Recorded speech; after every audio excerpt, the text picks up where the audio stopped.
आज आप देख रहे हैं A two Max YouTube channel. Digital के सबसे बड़े प्लेटफॉर्म में आपका बहुत बहुत स्वागत है। आज मैं बात करने आया हूँ महताब जी से, जो कि आरजेडी के बहुत प्रभावशाली नेता हैं और तेजस्वी तेज प्रताप के काफ़ी करीब भी ये रहते हैं। विधानसभा चुनाव की आगाज़ हो गई है। सारी पार्टियां अपने अपने स्तर से तैयारियां कर रही हैं। बड़े बड़े नेताओं ने वर्चुअल रैली के माध्यम से अपने कार्यकर्ताओं को टास्क दे रहे हैं। सारे कर्ता बूथ स्तर पर लग चुके हैं। इसी क्रम में हम बात करेंगे आज महताब जी से कि क्या कुछ तैयारियां सीवान में चल रही है, किस मुद्दे पर ये लोग चुनाव लड़ेंगे। महताब जी, आपका बहुत बहुत स्वागत है। नहीं, बहुत बहुत शुक्रिया आप लोगों के यूट्यूब चैनल्स का कि युवा आवाज़ को प्रखरता से आप लोग ला रहे हैं बोलने के लिए और उनको माध्यम दे रहे हैं अपनी बातों को रखने के लिए। महताब जी, ये बताइए कि इस बार जो चुनाव विधानसभा चुनाव होने वाला है 2020, पूरे विश्व के लिए जो 2020 है बहुत ही अशुभ निकला है, तो क्या कुछ लगता है कि आरजेडी के लिए चुनाव में शुभ संकेत दे सकता है? देखिए, शुभ अशुभ मैं कर्म पे विश्वास करने वाले लोगों में से हूँ और शुभ अशुभ है ना कर्म डिसाइड करती है। अगर आप बेहतर करेंगे तो शुभ होगा, जब बेहतर नहीं करेंगे तो अशुभ आएगा। तो मैं इस पे विश्वास रखता हूँ। मेरा ये अपना ओन ये है। और रहा बात जिस बुनियाद पे, जिस आइडिया ऑफ पॉलिटिक्स पे आज राष्ट्रीय जनता दल पॉलिटिक्स करती है, जिसका राष्ट्रीय जनता दल का एग्जिस्टेंस है, गरीबों के द्वारा गरीबों के लिए गरीबों की पार्टी है राष्ट्रीय जनता दल। जो आइडिया ऑफ पॉलिटिक्स है हमारी, वो सेकुलरिज्म है, सोशल एग्जिस्टेंस है और सोशल सामाजिक न्याय है पे हम लोग आइडिया ऑफ पॉलिटिक्स करते हैं। तो ये आज के दिन में जब एक मकान पे से, एक धार्मिक स्थल पे से आवाज़ निकाली जाती है और बोली जाती है कि फलां घर पे गोश्त है या कुछ भी है, और पूरी एक मॉब उठती है और उस घर को तबाह कर देती है और उस लोगों को मार दिया जाता है। मैं जुनैद की मैं बात कर रहा हूँ। एक ट्रेन पे जब एट्रोसिटीज़ हो जाती है, फलां एक जाति के नाम पे, एक धर्म विशेष के लोगों के नाम पे एट्रोसिटीज़ हो जाती है, जब कॉन्स्टिट्यूशनल डेथ हुआ जाता है, जब दंगों में फ्लिपकार्ट के ज़रिए आपको तलवारें मंगवाई जाती है, मस्जिदों पे, मदरसों पे, आपको कब्रिस्तानों में ज़बरदस्ती घुस के एट्रोसिटीज़ किया जाता है, तो वैसे वक्त में राष्ट्रीय जनता दल अपने जो आइडियाज़ ऑफ पॉलिटिक्स के साथ बहुत मजबूती से आता है और वो बहुत मजबूती से अभी लड़ाई लड़ने के लिए तैयारी भी कर रहा है। ये हिंदुस्तान के संविधान की, बाबा भीमराव अम्बेडकर द्वारा संविधान की जो प्रस्तावना है, we the people of India, जो सबसे पहला प्रीफेस में सबसे पहला वर्ड है, हम उस आइडिया पे यकीन रखते हैं। तो हम भारत के लोग पे यकीन करते हैं और इस देश में, इस प्रदेश में हम भारत के लोगों को इस्टेब्लिश करने के लिए, जिसके साथ जस्टिस हो, जिसके साथ इक्वालिटी हो, जिसके साथ फ्रेटर्निटी हो, जिसके साथ जस्टिस हो, इक्वालिटी हो, फ्रेटर्निटी और लिबर्टी के साथ ये अपनी एग्जिस्टेंस को कायम रखे, पीसफुल एग्जिस्टेंस को कायम रखे, इसके लिए हम लोग संघर्षरत हैं। इसलिए हम लोग लड़ाई लड़ रहे हैं। ये विधानसभा जो चुनाव है, किस मुद्दे पर आप लोग चुनाव लड़ेंगे? मैंने अपने मुद्दे अभी आपको सामने बता दिया कि हमारा मुद्दा बस एक ही है। हमारा मुद्दा साफ सुथरा एक ही है कि हमारी जो लड़ाई होगी भारत के बाबा भीमराव अम्बेडकर के द्वारा प्रस्तुत जो संविधान है, जिसमें we the people of India पे है, we the people of India, हम भारत के लोग, हमारा एक ही एग्जिस्टेंस की लड़ाई होगी कि हमें आप जात पात में ना बांटें, हमें धर्म विशेष के बुनियाद पे ना बांटें। हमारी लड़ाई ये जो फासिस्ट निज़ाम है, ये जो बातिल निज़ाम है, जो हमारे फ्रीडम ऑफ स्पीच को रोकने की कोशिश करता है, हमारे एग्जिस्टेंस पे सवाल उठाता है, हमारी हमारी न विकास का कार्य किया है। ये पैंडेमिक में घोटाले पे घोटाला हुआ है। आप गौर करें कि नीतीश कुमार का 2 घंटे के अंदर में, आप 2 दिन की पहले कल की बात बता रहा हूँ, नीतीश कुमार का कल 1 दिन के अंदर में उनका कोरोना टेस्टिंग होके चला आता है और यहाँ पे लोग है ना 5-5 दिन 7-7 दिन है ना कोरोना टेस्टिंग के लिए परेशान हो रहे हैं। यहाँ पे नीतीश कुमार अपने घर में 6 डॉक्टर और 3-3 नर्सेज को अपने घर में आइसोलेशन वार्ड और वेंटिलेटर मंगवा लेते हैं लेकिन आम जनमानस के आप बड़े बड़े पीएमसीएच में कितने आइसोलेशन वार्ड में क्या सुविधाएं आपको पता है होगी इस बात को, इसके बारे में। तब जब ऐसे वक्त में, ऐसे निज़ाम में, जब आप जो लोकतंत्र में, we the people of India वाले लोकतंत्र में, जो लोकतंत्र में to the people, by the people and for the people वाले लोकतंत्र में, जब नीतीश कुमार जैसे, जब नरेंद्र मोदी जैसे लोग to the feudal, by the feudal and for the feudal होंगे, जो अंडानी अंबानी के चमचाई करके राजनीति में करेंगे, तो वैसे वक्त में गरीबों के द्वारा, गरीबों के लिए, गरीबों की पार्टी आवाज़ उठाएगी, इनको रोकने का काम करेगी, इनको टोकने के काम करेगी, इनको बताने का काम करेगी कि जनता मालिक है, उतर जाइए, आप जनता मालिक है। जी, एक बात बताइए कि विपक्ष जो है बार बार ये आरोप लगाती है कि आपके जो 15 साल के कार्यकाल रहे हैं लालू जी को, उसमें बिहार जो है बहुत तबाह रहा है, कोई यहाँ उद्योग नहीं, उद्योग धंधे जो है वो ठप कर दिए गए हैं, तो इसमें आपका क्या कहना है? जैसे कि विपक्ष में कनफुकवा लोग बहुत हैं, लाइट डिटेक्टर मशीन ला के दे दीजिएगा ना, तो लाइट डिटेक्टर मशीन काम करना बंद कर देगा। इतना झूठ बोलते हैं, इतना झूठ और अफवाह फैलाने का काम करते हैं जिसका कोई जवाब नहीं। आप बोल रहे हैं कि 15 साल में आपको यहाँ पे रोजगार सृजन की बात करते हैं। अरे रोजगार सृजन के उस टाइम तो सामाजिक न्याय की लड़ाई हो रही थी, लालू यादव ने सामाजिक न्याय के लिए संघर्षरत थे, लालू यादव ने आपको चरवाहा विद्यालय खुलवाया, लालू यादव के द्वारा ही खुलवाए हुए आज जो भी आपको ये कॉलेजेस दिखते हैं, जो भी इस बिहार प्रदेश में आपको कॉलेजेस जो दिखते हैं, 6-7 जो यूनिवर्सिटीज़ का जो कॉलेजेस खुले, वो लालू यादव के द्वारा खुलवाए गए। इनके द्वारा एक भी कॉलेज है जिसका नाम बता दीजिए आप, एक भी कॉलेज का नाम बता दीजिए नीतीश कुमार के शासनकाल में खुला हो। हम लोगों ने चरवाहा विद्यालय खुलवाया, हम लोगों ने कॉलेजेस खुलवाया, हम लोगों ने रैन बसेरा खुलवाया। जब लालू यादव जी इसमें आए, क्या बोलते हैं, हम लोगों ने मौलाना मजरूल्लाह यूनिवर्सिटी को वजूद में लाया। हम लोगों के जब लालू यादव आपको रेलवे मिनिस्टर बने तो गरीब रथ खुलवाया। अनेकों ऐसे कार्य हैं जो जनता के लिए, गरीबों के पक्ष में, गरीबों के लिए, आम जनमानस के लिए होना था। इनके राज में क्या हुआ? इनके राज्य में इन्होंने वादा करके आया था कि आपको सूता मिल खुलवाएंगे। कटिहार में क्या हाल है? कटिहार में जूट का सबसे बड़ा कारोबार था पूरे इंडिया में, ठप हो गया, बर्बाद हो गया। आपके सिवान में जूट का मिल खुला, आपके जिसके लिए लोग लड़ाई लड़ रहे हैं। आपके हमारे सिवान में ही आपको कितने चीनी मिल मिलते हैं, कितने बड़े बड़े चीनी मिलते हैं, पर चुटकी वाले चीनी मिल में तो विवाद तक चल रहा है। क्या आप बताइए क्या हो रहा है? तो ये आप बोल रहे हैं कि रोजगार सृजन, ये तो झूठ बोलने वाले। और रहा बात भय बना में ये भरोसा की बात करते हैं, तो भय इन लोगों ने फैलाने का काम किया है। गोपालगंज हत्याकांड आपको नहीं समझ में आ रहा है? गोपालगंज में कैसे कैसे हत्याकांड हुए आपको दिखाई नहीं दे रहा? पटना में पैनाडेमिक में 63 लाख रुपया चोरी हो जा रही है। 63 लाख लोग बैंक से पकड़ने का काम करते हैं। बोलते हैं हम तो वैसे, हम अपराधियों को, ये गुप्तेश्वर पांडे जी बोलते हैं कि अपराधियों का कोई ये नहीं है, और वहीं पे अपराधियों को कोई शय नहीं दिया जाएगा। विकास दुबे को बोलते हैं कि गुप्तेश्वर पांडे, कल की बात बोलते हैं, गुप्तेश्वर पांडे बोलते हैं विकास दुबे अगर बिहार के इसमें आ जाएगा तो मैं पकड़ने का काम करूँगा, उसको ये कर दूंगा, वो कर दूंगा बोलते हैं। तो भैया गोपालगंज वाले जो माननीय विधायक जी हैं, इनको क्यों नहीं आप पकड़ पा रहे हैं? अभी तक क्यों नहीं वो 63 लाख वाले को पकड़ पा रहे हैं? मेरी बात को समझने की कोशिश कर रहे हैं, आप उसको क्यों नहीं पकड़ पा रहे? लेकिन ये सिर्फ अफवाह है, अफवाहों पे ध्यान देते हैं, झूठ फैलाते हैं, भ्रम फैलाते हैं। लेकिन जनता है, ये पब्लिक है। राजेश खन्ना एक बहुत अच्छी बात बोल के गए हैं, ये पब्लिक है, ये सब जानती है, ये सब जान रही है। इस बार इनको ये काली करतूतों की काली सरकार, भ्रष्ट नीति की भ्रष्ट सरकार को इनको जवाब देने का काम करेगी, बेहतरीन जवाब मिलेगा। ये 2020 में ये आउट होने वाली सरकार है। सिवान की सारी सीटों पे लगभग बहुत सारे प्रत्याशी अपने अपने दाव को ठोक रहे हैं कि आपसे तेजस्वी के काफ़ी आप नज़दीक रहते हैं, उनके साथ उठना बैठना है पटना में। क्या कुछ सिवान के मुद्दे को लेकर बातचीत कभी आपसे हुई? क्योंकि क्या कुछ सिवान में किस तरीके से टिकट का बंटवारा होगा, कैसे वहाँ पे हम लोग कार्यकर्ताओं को मजबूत करें? क्या कुछ सिवान के लिए, क्योंकि हर डिस्ट्रिक्ट का मुद्दा भी अलग अलग होता है, बिहार का मुद्दा तो एक होता है, लेकिन डिस्ट्रिक्ट वाइज भी कुछ मुद्दे अलग होते हैं। कुछ सिवान के भी मुद्दे, कुछ आप लोगों के बीच में चर्चा हुआ कभी?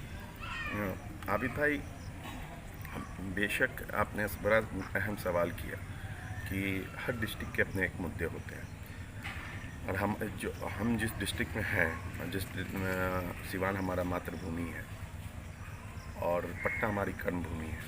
मातृभूमि और कर्मभूमि में वैसी कोई अंतर नहीं होता जैसे श्री कृष्ण के नज़र में यशोदा और जानकी के नज़र में कोई अंतर नहीं होता है।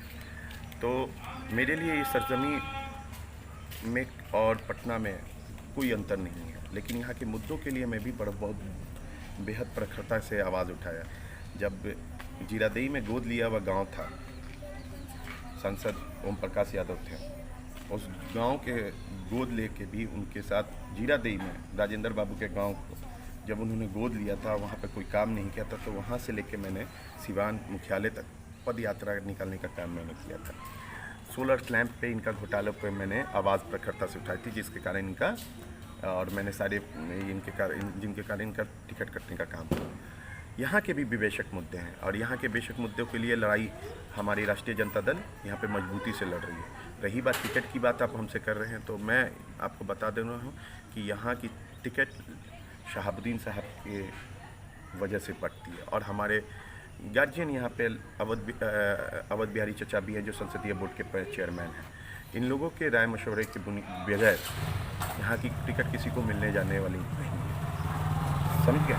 इन लोगों को लगेगा, जो लोग बेहतर प्रत्याशी हैं अपने अपने विधानसभा में, जिन लोगों ने काम किया है, ये लोग अपनी बातों को रखेंगे और इन लोग जिसको चाहेंगे उसको टिकट, शहाबुद्दीन साहब चाहेंगे उसको टिकट मिलेगा।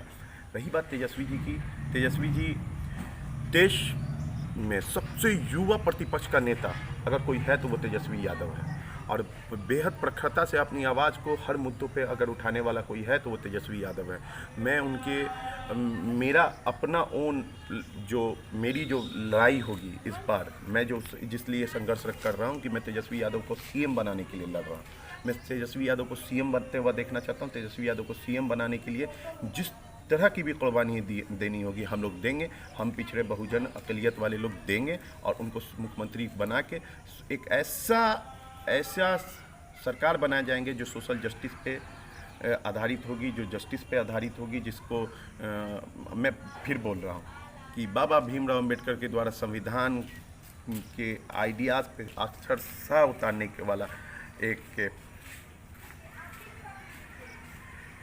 एक हम लोग सरकार बनाने की कोशिश करेंगे।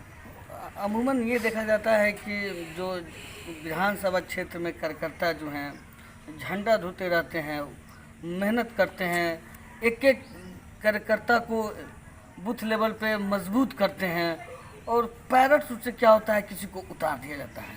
तो ये तो कहीं ना कहीं अच्छी बात नहीं है कार्यकर्ताओं के लिए। बेहतर बात है। और आपने जो सवाल किया उस पर बड़ा ही कार्यकर्ताओं के लिए दर्द छुपा हुआ है। आप उन कार्यकर्ताओं का दर्द हमसे साझा करने के लिए आए हैं और इससे ये समझ में मुझे जो समझ में आता है कि आप बारह कार्यकर्ताओं के बीच में रहें, चाहे वो पॉलिटिकल कोई भी पार्टीज़ के हों। तो मेरा मानना हमेशा रहा है कि कोई नेता बनता जो है तो जो आपके प्रोग्राम्स जब होते हैं तो जो दरी उठाता है, जो सामियाना उठाता है, अंतिम पंक्ति पे खड़ा रहता है, स्टेज पे नहीं दिखता है, असल नेता वो होता है और वैसे लोगों को जगह देनी चाहिए। लेकिन राष्ट्रीय जनता दल, आप सिवान के संदर्भ में पूछ रहे हैं या बिहार के संदर्भ में पूछ रहे हैं मुझे नहीं पता, लेकिन मैं सिवान के संदर्भ में बता देता हूँ कि जब बात हुई है तो पैराशूट्स के ज़्यादा हम लोगों ने, मेरे नेता माननीय सांसद मोहम्मद शहाबुद्दीन साहब ने हमेशा टिकट वर्कर को देने का काम किया है। चाहे वो परमेश्वर सिंह जी को हो, एक आम दरौंदा के निवासी थे, चाहे वो डब्लू खां साहब को हो, एक प्रखंड अध्यक्ष थे, उनको आपको 2010 में टिकट देने का काम हो, मुबीन वकील साहब हो, परमात्मा राम को एमएलसी बनाने का काम किया, परमात्मा राम को। और फिर मेरे जो अभी प्रेजेंट विधायक हैं हरिशंकर यादव साहब, उनको भी उन्होंने टिकट देने का काम किया। ऐसे अनेकों एग्जाम्पल हैं जिसको शहाबुद्दीन साहब ने ज़मीन से उठा के और एक आम कार्यकर्ताओं को टिकट देने का। इसीलिए मैं बोल रहा हूँ कि गरीबों का बल है राष्ट्रीय जनता दल, गरीबों के पक्ष में, गरीबों के द्वारा स्थापित की हुई पार्टी है, गरीबों के द्वारा पार्टी है। तो शहाबुद्दीन साहब ने हमेशा वर्करों को टिकट देने का काम किया है और हमारे पार्टी ने हमेशा वर्करों को तरजीह दी है। आप एक फल बेचने वाले, एक फल फरोश, फल सब्ज़ी पहुंचाने वाले को एमएलसी जिनका इंतकाल हो गया हमारे यहाँ एमएलसी पहुँचाने का काम किया। प्रोफेसर जो रामबली जी थे, अभी उनको अति पिछड़ा प्रकोष्ठ के थे, उनको भेजा। मनोज झा जैसे एक अच्छे लिटरेचर पे पढ़े लिखे प्रोफेसर थे, उनको दिल्ली यूनिवर्सिटी के प्रोफेसर हैं, उनको राज्यसभा भेजने का। अनेकों ऐसे उदाहरण हैं जिनको आप देख सकते हैं, आप समझ सकते हैं। अब दुर्भावना से ग्रसित होकर अगर आप आते हैं तो फिर तो आपको बहुत सारी बातें ऐसे निकलेगी। कुछ तो लोग कहेंगे, लोगों का काम है कहना, तो लोगों की बातों पे हम ध्यान नहीं देते हैं। जो मैंने आपको बताया वो यही है। ये बताइए कि इस विधानसभा में आपको कुछ ऐसा क्या लगता है कि पूर्व सांसद मोहम्मद शहाबुद्दीन की फैमिली से भी कोई चुनाव लड़ सकता है क्या? ये मुझसे पूछा जाएगा, अगर मुझसे पर्सनल पूछा जाएगा कि मैं चाहता हूँ कि ओसामा साहब चुनाव लड़े, मैंने उनके अंदर बड़ी काबिलियत देखी है, बहुत काबिलियत। और वो व्यक्ति जो आइडिया ऑफ पॉलिटिक्स है ना उनकी, वो सेकुलरिज्म पे है। जो आइडिया ऑफ पॉलिटिक्स है ना, वो गजब की करिस्मेटिक पर्सनालिटी है उस बंदे के अंदर। मैं चाहता हूँ कि वो चुनाव लड़ें, लेकिन अभी तक उनसे इस बात पे जब भी बात होती है तो वो मुखर जाते हैं, चुनाव लड़ने के पक्ष में नहीं खड़े होते हैं। और रही बात हिना साहब की, तो वो तो लोकसभा की प्रत्याशी नहीं है, तो वो कहाँ से। तो रही बात, बस मैं ओसामा साहब को चाहता हूँ कि चुनाव में लड़ें, आएँ, युवाओं के शाना बसाना करें। ये पूरा देश में सबसे युवा प्रदेश है, उस प्रदेश की नेतृत्व अपने वालिद की तरह आगे बढ़ के करें। मैं तो चाहूँगा उनके साथ, मैं तो उनके लीडरशिप को एक्सेप्ट करने के लिए उनके लीडरशिप के साथ होकर चुनाव राजनीति करना चाहूँगा। मैं चाहता हूँ कि वो आएँ। तेजस्वी जी युवा हैं और युवाओं को बहुत भागीदारी रहती है देश की उन्नति में आगे बढ़ाने में जी। तो युवाओं के लिए क्या कुछ मैप तैयार उन्होंने कर रखा है? क्या कुछ उनकी सोच है युवाओं के लिए बिहार में कि युवाओं को कैसे आगे बढ़ाया जाए, युवाओं को कैसे रोजगार दिया जाए, शिक्षा में कैसे ज़्यादा से ज़्यादा उनको युवाओं को आगे बढ़ाया जाए? इसमें क्या कुछ कभी उनके बातों में आपसे चर्चा, विचार विमर्श आप लोगों के बीच में कुछ हुआ है? तेजस्वी या तो बेहद संजीदा व्यक्ति है, बेहद संजीदा व्यक्ति है। और वो बिहार को लेके उनके अंदर इतनी ज़्यादा संजीदगी है कि आप उसको अंदाज़ा नहीं लगा सकते हैं। वो ज़रा सा, आप युवाओं की बात करते हैं कि जब वो पहली प्रोग्राम जब उन्होंने कृष्ण मेमोरियल हॉल में करने का काम किया था, तो उन्होंने उसी टाइम बोला था कि युवा आयोग की मांग मैं करता हूँ, जब मेरी सरकार बनेगी तो मैं युवा आयोग बनाऊँगा। तो युवा आयोग जब बनाएंगे तो युवाओं की भागीदारी, युवाओं की राजनीति में और सामाजिक इसमें अपने आप प्रखरता से बाहर आ जाएंगे लोग। दूसरी सबसे बड़ी बात, आप जो बोल रहे हैं पढ़ाई और शिक्षा के बारे में, तो समान शिक्षा समान चिकित्सा के बारे में उनकी हमेशा पक्षधर रहे हैं। वो चाहते हैं कि एक प्रधानमंत्री का बेटा से लेकर एक चपरासी का बेटा तक एक स्कूल में, एक कॉलेज में पढ़ने का काम करें। वैसे मॉडल को इस्टेब्लिश करने के लिए उन्होंने बात की है, वैसे मॉडल को वो लाने के लिए। और बेरोज़गारी पे जहाँ तक बात रहा, तो रोज़गार पे तो ये जो मौजूदा जो सरकार है, 2 दिन पहले मेरे को बड़ा ताज्जुब रहा। आपको इस बात पे चैनल पे चलाना चाहिए और अब इस बात को बहुत प्रखरता से बाहर आवाज़ उठानी चाहिए कि मोदी सरकार ने किया क्या कि रेलवे को बोल दिया कि 2 साल तक कोई भी वैकेंसीज बाहर नहीं आनी चाहिए। जिस सरकार ने बोला था कि हम हर साल 5 करोड़ रोजगार देंगे, वो सरकार 2 साल तक रोकने का काम करेगा, न रोजगार देगा। तो वैसे जालिम सरकार क्या होगा? रोजगार अगर नहीं मिलेगा, इन्फ्लेमेशन नहीं मिलेगा, तो लोग और इस पैंडेमिक में और रोजगार और इन्फ्लेमेशन हो जाएगा तो लोग परेशान हो जाएंगे, पागल हो जाएंगे, रोड पर उतर आएंगे। तो वैसे वक्त में तो हमारे नेता ने इस चीज़ को, तो मेरे नेता इतनी विज़न निष्ठिक थे, इतना विज़न, उसकी विजडम इतना क्लियर है, तो वो पहली बेरोजगारी यात्रा निकाल चुके थे और बिहार की बेरोजगारी को लेकर बड़ा आवाज़ निकाले थे, पूरे बिहार में घूमने का काम किया। लेकिन पैंडेमिक हो गया जिसके कारण वो रुक गया, नहीं तो बहुत पहले ही उन्होंने रोजगार के लिए, रोजगार सृजन के लिए और बेरोजगारी को ख़त्म करने के लिए उन्होंने यात्रा निकालने का काम किया था। तो युवाओं के हक और हुकूक के लिए तो वो बेचारे लड़ ही रहे हैं ना। आपने देखा होगा उस बेरोजगारी यात्रा में कैसे उन्होंने कितने बेबाकी से उन्होंने बात निकाला, बेबाकी से उन्होंने प्रोग्राम किया।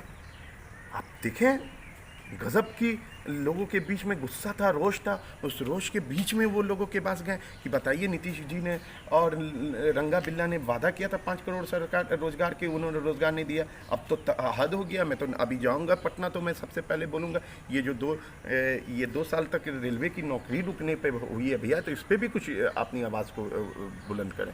कहना तो युवा वर्ग तो मर जाएगा, बेकार हो जाएगा। ये तो अफीम धर्म का अफीम चटा के देश को बहुत ही गर्त में ले जाने की काम करे। देश का जीडीपी डिटोरिएट हो रहा है, मान सम्मान डिटोरिएट हो रहा है। यहाँ पे चीन, नेपाल हम लोगों को आंख दिखलाने का काम कर रहा है। ये सहा नहीं जाएगा, ये बर्दाश्त नहीं होगा। ये जो 2020 की बिहार की सरकार है, ये आपको आगामी जो मोदी की सरकार को आंख दिखलाने का काम करूंगा। रथ यहाँ से रुका जाएगा, यहाँ पे ध्वस्त कर देंगे हम लोग रथ इस बार इनका। अभी आप सुन रहे थे आरजेडी के नेता महताब आलम जी को। उन्होंने साफ तौर पे कहा कि बिहार सरकार, मौजूदा बिहार सरकार जो उसे उखाड़ फेंकने का काम करेंगे, युवाओं को रोजगार देंगे। तेजस्वी के नेतृत्व में बिहार जो है बहुत आगे बढ़ेगा, रोजगार के क्षेत्र में हो, शिक्षा के क्षेत्र में हो, चिकित्सा के क्षेत्र में हो। लेकिन देखना दिलचस्प होगा कि आने वाले समय में जो वोटिंग होगा, जो चुनाव होगा, जो प्रत्याशी उठेंगे, इसका कितना कुछ तेजस्वी को लाभ मिलता है, कितना कुछ वो आगे जाते हैं। धन्यवाद।